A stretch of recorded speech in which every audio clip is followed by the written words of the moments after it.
dan Rasulnya. Coba, kalau kita ditantang perang oleh Allah dan Rasulnya, kira-kira ada nggak peluang untuk menang? Nggak ada ya? Ampun Pak. Ini yang pertama. Yang kedua, orang yang mati dalam kondisi membawa dosa riba, makan riba, nanti dia akan dihukum di kuburan dalam bentuk berenang di sungai darah. Masya Allah, berenang di sungai darah. Kata Nabi SAW, beliau pernah menceritakan mimpinya, dan mimpi beliau itu wahyu. Nabi SAW pernah melihat ada orang yang berenang di sungai darah, kemudian di tepi sungai ada orang yang membawa batu. Setiap orang ini berenang menepi, dilempari batu ke mulutnya, kemudian balik ke tengah. Ini yang kedua. Di alam kubur, dia mendapatkan adab berupa berenang di sungai darah. Yang ketiga. Masih ada yang ketiga, Pak? Iya. Siap mendengar? Masih sanggup mendengarkan? Iya, Pak. Iya, tapi saya lanjutkan ya. Iya, Pak. Yang ketiga.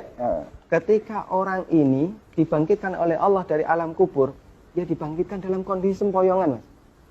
Allah Subhanahu wa taala bercerita, alladzina ya'kuluna riba la yaqumuna illa kama yaqumul ladzi yatakhabbathu syaitan minal mas. Orang yang makan riba, mereka akan dibangkitkan pada hari kiamat dalam kondisi sempoyongan seperti orang yang kerasukan. Iya, Pak. Artinya yang lain berjalan normal, dia sendiri sempoyongan. Menyakitkan. Kemudian yang keempat, tadi sebelum hisab ya, ketika dia dibangkitkan sebelum hisab, dia sudah disiksa. Yang keempat, setelah dihisab, orang yang makan riba itu kan makan harta haram ya. Iya, Pak. Makan harta haram, kita sepakat itu. Kalau kemudian daging kita tumbuh dari sesuatu yang haram, berhak nggak dapat surga? Enggak, Pak. Layak nggak dapat surga? Enggak, Pak. Sementara tempat di akhirat cuma ada dua pilihan. Kalau nggak surga, neraka, Pak. maka kata Nabi SAW, kullu lahmin nabata bin suhtin, setiap daging yang tumbuh dari sesuatu yang haram, kata beliau, annar aulabi. Iya, Pak. Neraka lebih layak baginya. Coba Mas Dimas bisa perhatikan, dalam 4 fase kehidupan orang yang makan riba itu semuanya sengsara. Ketika masih hidup di dunia, dia ditantang perang oleh Allah.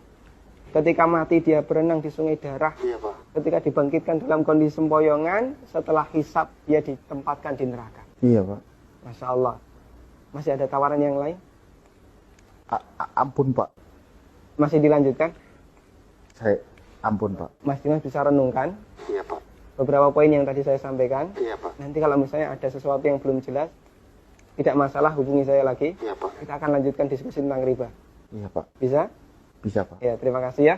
Assalamualaikum. Waalaikumsalam.